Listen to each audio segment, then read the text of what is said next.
16h-18h sur Europe 1, l'équipe est sauvage. Mathieu Noël. Vous écoutez toujours l'équipe est sauvage, 2 heures pour tonifier vos neurones, soulager vos zygomatiques et même exciter vos papilles. Pour ce faire, un expert gastronomique sympathique mais intransigeant, comme j'avais pu le constater la fois où j'avais mis 12 centilitres de trop dans mon risotto. Non mais qu'est-ce que c'est que ce bordel?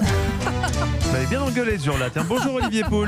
Bonjour Mathieu, mais je dois quand même dire devant la France entière qui nous écoute que votre risotto était pas si mal que il ça. était même Eh très bien, bon. je vous remercie Olivier. Et Ouais. cette semaine, j'ai appris, parce que j'ai des cours de cuisine à domicile, j'ai appris à faire un risotto de coquillettes aux asperges qui n'était pas dégueu non plus, je peux vous le dire. Ah bah, on pourrait donner la recette. Eh ben, on ces attend jours. la fin de ce confinement. On pourrait Ouais. effectivement, Ouais, c'est une bonne idée. effectivement, je pourrais le raconter, mais je préfère vous écouter Olivier, d'autant que chaque jour, vous répondez aux défis que vous lancent nos auditeurs sur Internet. Aujourd'hui, qu'est-ce que vous avez préparé pour nous ?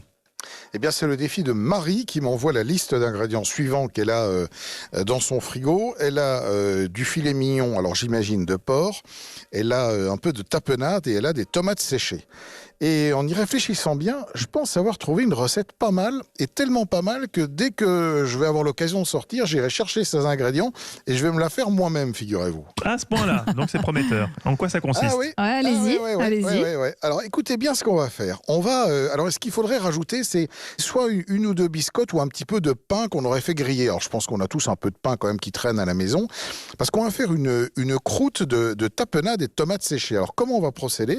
Ah oui. On va donc prendre la tapenade, les tomates séchées, on va les couper en tout petits morceaux. On va rajouter donc une belle biscotte ou une tranche de pain qu'on aura bien grillé ou bien fait dessécher au four, et on va mixer tout ça finement.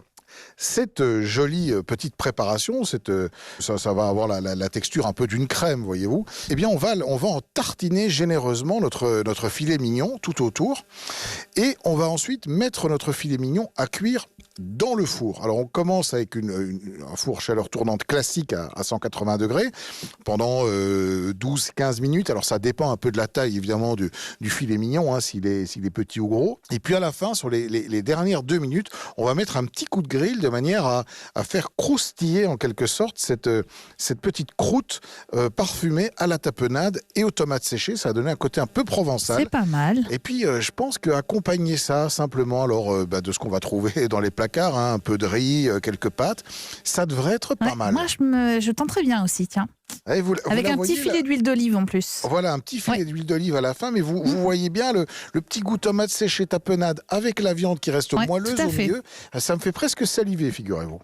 Merci beaucoup Olivier Pouls, qu'on retrouve samedi dans la table des bons vivants de Laurent Mariotte à 11h sur Europe 1. C'était Délice in extremis avec les fromages Hermitage. Rajoutez de la convivialité à votre recette avec les fromages Hermitage, du goût, du partage.